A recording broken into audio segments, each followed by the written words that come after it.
নমস্কার, DipasThoughtSpicyHotে সকলকে স্বাগত জানিয়ে আমি দীপা শুরু করতে চললাম আজকের নতুন আরেকটি রেসিপি। ফুটে উঠেছে গরমের হাওয়া আর চলে এসেছে সজনে ডাঁটার সিজন। তো বাজারের মধ্যে যেদিকেই তাকাই ভোরে ভোরে সজনে ডাঁটা। তো আজকেও কিনে নিয়ে চলে এসেছি সজনে ডাঁটা, তাই দিয়ে আজকে সুন্দর রেসিপি বানিয়ে নেব।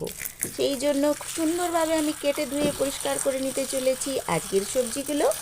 সজনে ডাঁটা সুন্দরভাবে কেটে রেখেছি, আলু এরম বড় বড় করে কেটেছি, সাথে নিয়েছি বেশ বড়সড় একটি বেগুন, তাদেরকেও লম্বা করে কেটেছি, টমেটো 3খানা নিয়েছি, আর বেশ কিছু কাঁচা লঙ্কা যেগুলো লাল হয়ে পেকেছে তাদেরকেও রেখে দিয়েছি, আর নিয়েছি এক টুকরো আদা, আর 4-5টা না 4টেই নিয়েছি পেঁয়াজ, বেশ বড় সাইজের। এই সবগুলো আপাতত এখন জল দিয়ে আমি বেশ কিছু সময় ভিজিয়ে রেখে দিচ্ছি। আর এপাশে দেখুন নিয়েছি মাছ, রুই মাছ নিয়ে এসেছি, বেশ বড় সড়ো ছিল, দোকান থেকেই কেটে নিয়ে এসেছিলাম। তো এইভাবে প্রথমে তো আমি ধুয়ে টুয়ে নিয়েছি, তারপর জল ঝারিয়ে তার মধ্যে লবণ মেখে নিচ্ছি, বেশ খানিকটা লবণ যোগ করেছি। এখন থাক ভালোভাবে লবণে মাখা হয়ে, যাতে মাছের মধ্যে নুনটা প্রবেশ করতে পারে। আমি এখন অন্য কিছু কাজ টাজ সেরে নেব। আর দেখুন মাছ থেকে ভালোই সুন্দর একটু তেল বেরিয়েছে, ওটাকেও নুনে মাখিয়ে নিলাম। তো এগুলো এখন একধারে চাপা টাপা দিয়ে আমি রেখে দেব। বেশ কিছু সময় বাদে আমি ফিরে আসছি আবার রান্নাঘরে। দেখুন থালার মধ্যে সমস্ত ভালোভাবে ধুয়ে সুন্দর করে সাজিয়ে নিয়েছি, যাতে আপনাদের দেখিয়ে নিতেও সুবিধা হয় আর আমার রান্নাতে দিতেও চটপট সুবিধে হয়ে যায়। তো দেখুন এখানে আলুগুলো আর বেগুনগুলো আর এই ডাঁটাগুলো একটা থালায় রেখেছি, আর বাকি সমস্ত উপকরণগুলো তাদেরকে সদগতি করতে হবে, মানে গোটা গোটা ছিল সমস্তগুলোকে এবার, মানে আদাটাকেও গ্রেটারে গ্রেট করেছি, আর রসুনটাকেও গ্রেট করেছি, কাঁচা লঙ্কা টমেটো এগুলোকে ফালা ফালা করে নিয়েছি। এখানে দেখুন পেঁয়াজগুলো যে ছিল তাদেরকে মিহি মিহি করে কুচিয়ে একটা বাটির মধ্যে তুলে রেখেছি, আর সমস্তটাই থালার মধ্যে সুন্দরভাবে সাজিয়ে নিয়েছি। তো রান্না শুরু করার প্রথম ধাপ আমার কমপ্লিট, মানে সুন্দরভাবে কাটা বাছা ধোয়া করে সাজিয়ে গুছিয়ে রান্নাঘরে প্রবেশ করলাম। এইবার শুরু করব রান্না। কড়াই বসিয়ে দিলাম, তারপরেই দিয়ে দিলাম বেশ খানিকটা সর্ষের তেল। এই তেলের মধ্যেই আজকের রান্নাটি সম্পূর্ণ হবে। তো প্রথমেই পরিষ্কার করার মধ্যে ভালোভাবে মাছটা যাতে ভেজে নিতে পারা যায় তারই প্রস্তুতি চলছে। ওই তেলের মধ্যেই দিয়ে দিয়েছি বেশ কিছুটা হলুদ, কেননা আমি মাছের মধ্যে আগের থেকে হলুদ মাখিয়ে রাখছিলাম না, সেই জন্য এই কড়ার গরম তেলেই হলুদ দিয়ে দিলাম। এবার একটু খুন্তি দিয়ে কড়ার গায়ে বুলিয়ে নিলাম। গরম হয়ে যাবে যখনই তেলটা, বেশ ধোঁয়া ওঠা পর্ব চলে আসবে, তখনই আমি মাছটা যোগ করব। তাহলে মাছটা আর তলায় ভালোভাবে চিটিয়ে থাকবে না, আটকে থাকবে না, চটপট করে সুন্দরভাবে তুলে নিতে সুবিধে হবে। ঝাঁ করে দিয়ে দিলাম প্রথম মাছটা। দেখুন আজকের মাছটা একটু বড় আকারের ছিল, তাই তেলটাও একটু বেশিভাবে দিয়েছি, যাতে সমস্ত মাছগুলো একসাথে ভালোভাবে ভাজতে পারি। তো একে একে সমস্ত মাছগুলো দিয়ে নিলাম, আর যতক্ষণ না লালচে হয়ে ভাজা হয় ততক্ষণ উল্টে পাল্টে আমায় ভেজে নিতে হবে, এ তো সবাই জানে। তো বন্ধুগণ আজকের রেসিপিটি সমস্ত সবজি দিয়ে এই রুই মাছের ঝোল বানাবো। তো ঝোল তরকারিটা দেখে আপনাদের যদি ভালো লেগে থাকে তো অবশ্যই লাইক দেবেন প্লিজ, আর নতুন যে সকল বন্ধু আসবেন তারা প্লিজ সাবস্ক্রাইব করে আমার পাশে থাকবেন। রোজকারের মতো গুরুত্বপূর্ণ কথাটি বলে নিলাম, বাকি বন্ধুরা ইচ্ছে হলে শেয়ার করে নেবেন, আর অবশ্যই কমেন্টস করে আমায় জানাবেন কেমন লাগলো রেসিপিটি। তো বন্ধুগণ আজকের এই মাছের ঝোল খুবই সহজ সরল রেসিপি, আর গরমের উপযুক্ত একটি খাবার। তো ভাতের সাথে তো এটা খেতে অবশ্যই ভালো লাগে। মাছগুলো লালচে করে আমি ভেজে তুলে রেখে নিয়েছি, এবার একে একে সবজিগুলো ভেজে নিতে হবে। প্রথমে ওই মাছ ভাজার তেলের মধ্যেই আমি আলুটা দিয়ে দিলাম।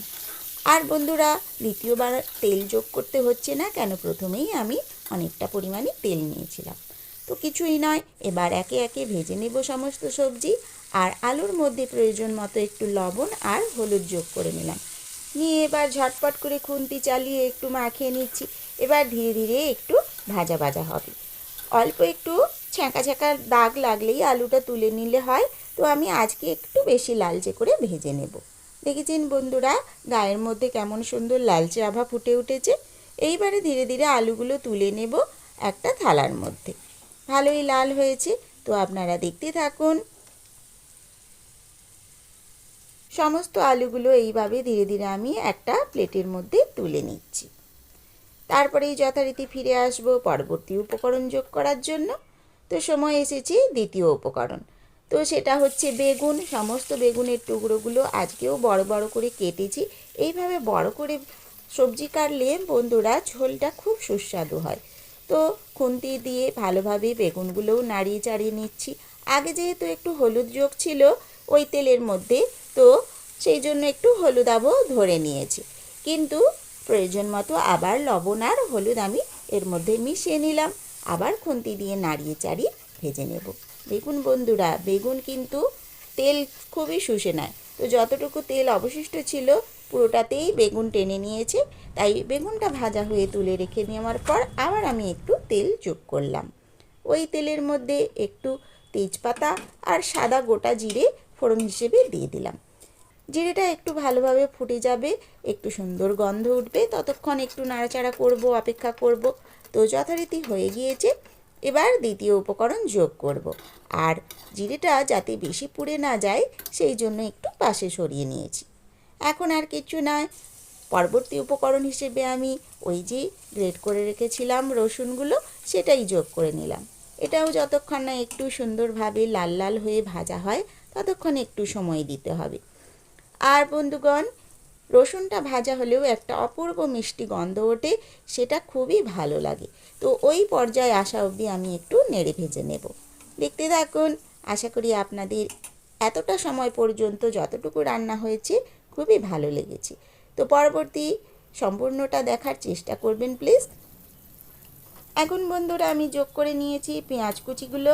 রসুনের পরেই পেঁয়াজ দিয়ে আবার ভাজা ভাজা করে নেব। পেঁয়াজটা খুব বেশি ভাজা না হলেও বেশ খানিকটা ভাজা করে নিতে হবে, মানে একেবারে বেরেস্তার আকার করব না, তার থেকে একটু কম অবধি ভেজে নেব, তাহলে রেসিপিটি খেতে বেশ সুস্বাদু লাগবে।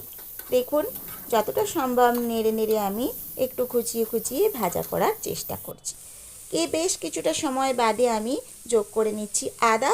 আর সমস্তটা একসাথে আরও তো ভাজা হবে, তাই অল্প একটু লালচে ভাব হয়েছে তখনই আমি দিয়ে নিলাম।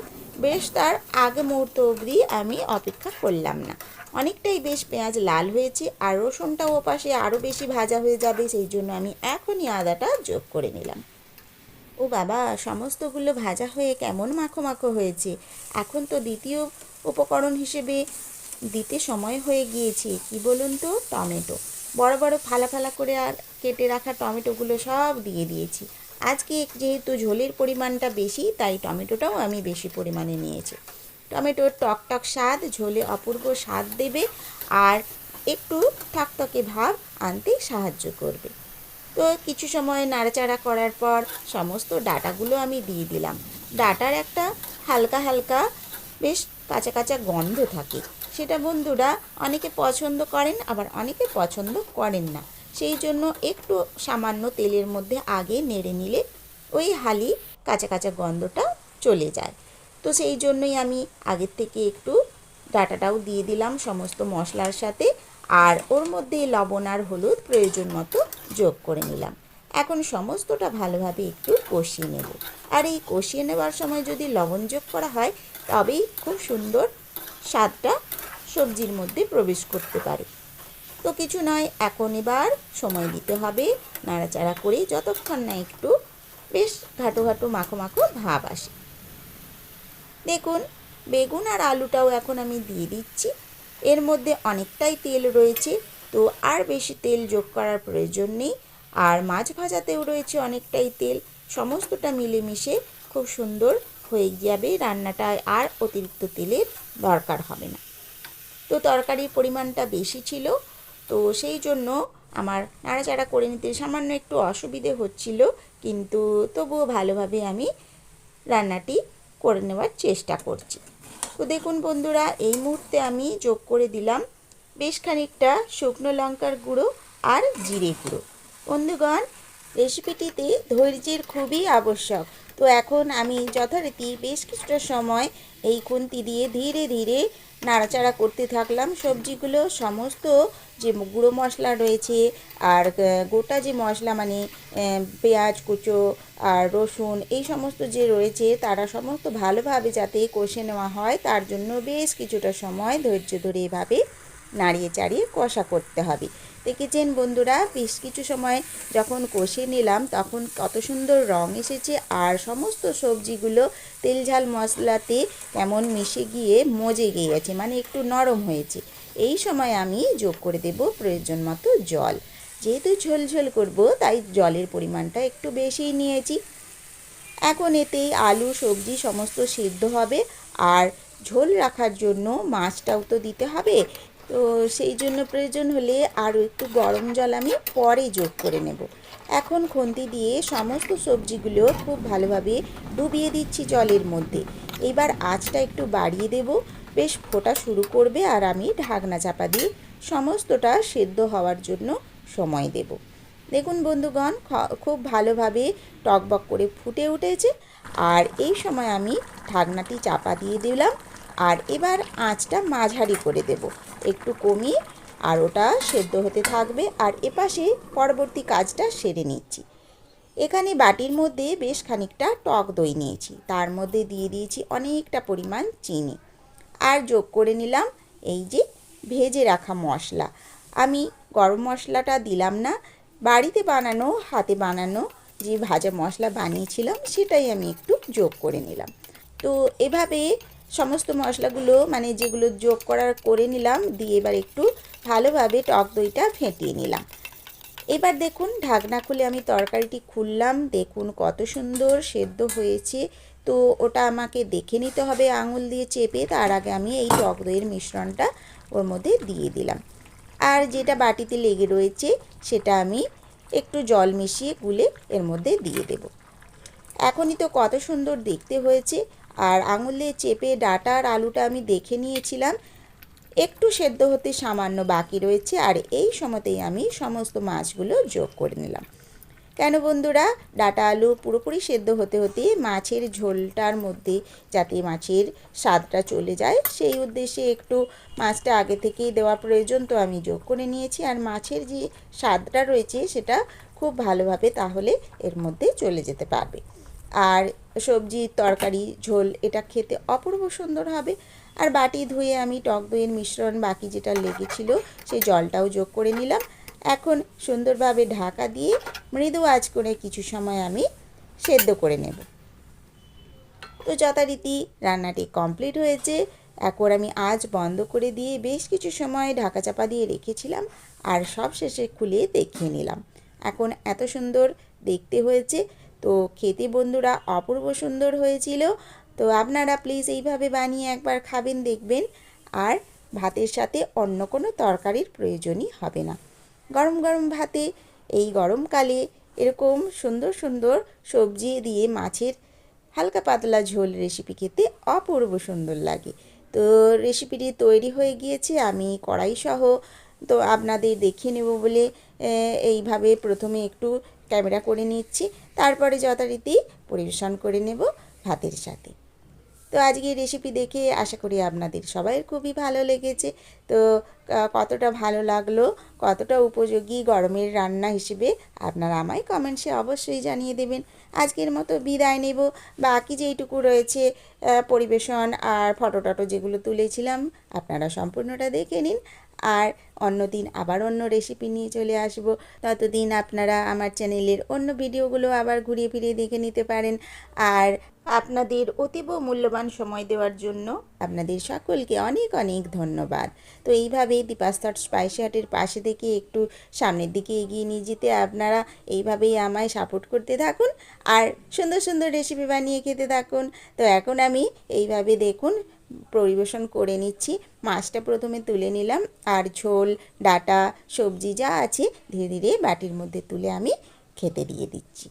তো এইভাবেই আজকের সুন্দর রেসিপিটি আপনারা সম্পূর্ণটা দেখেছেন, আপনাদের অসংখ্য ধন্যবাদ। তো এখনকার মতো আমি টাটা করে নিচ্ছি। তো সবাই ভালো থাকবেন বন্ধুরা, থ্যাংক ইউ। আলু বেগুন আর সজনে ডাঁটার ঝোলটা ভালো লাগে। মাছ দিলে তো আর কথাই নেই, খেতে বড্ড স্বাদ জাগে। কচি কচি সজনে ডাঁটা, ডাগর ডাগর বেগুন, সাথে আলু মাছ দেখে বোঝাই যাচ্ছে এসে গিয়েছে ফাগুন। সজনে ডাঁটার উপকারিতা আমরা সবাই জানি, তার চেয়ে বড় সুস্বাদু অতি এক কথাতেই মানি। ফাগুন চলে যাচ্ছে, এখন আসছে চৈত্র মাস। দুদিন বাদেই গরমে সবাই করবো যে হাঁসফাঁস। যখন যা হবে হোক, এখন আগুন লেগেছে পেটে। খিদের জ্বালা চেপে রাখা দায়, আর তো সয় না মোটে। চেটে পুটে আগে খেয়ে নি চলো, নচেত হবে যে গন্ডগোল। সম্মুখে দেখো সুসজ্জিত আলু বেগুন আর সজনে ডাঁটা দিয়ে রুই মাছের ঝোল। চলো চলো গো, আর দেরি নয়, এবার গপাগপ খেয়ে ফেলি। গরম সাদা ভাতের পাতে ঝপাঝপ ঝড় তুলি। ঝোল দিয়া ভাত মাখিয়া সপাসপ তারে খাইয়া, ডাঁটাগুলোরে চিবাইয়া উহারে ছিবড়া করি। তাহার পরেতে কণ্টক বাছি মৎস্যগুলিরে উদরেতে দাও পুরি।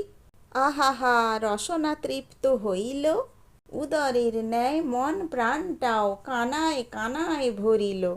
পূর্ণ হইল ভুরিভোজ, কেহ আর করো না কো খোঁজ। কারণ দিবানিদ্রায় দিব পারি স্বপন দেশের তরে, নতুন রান্না লইয়া আসিব 2টি দিনের পরে।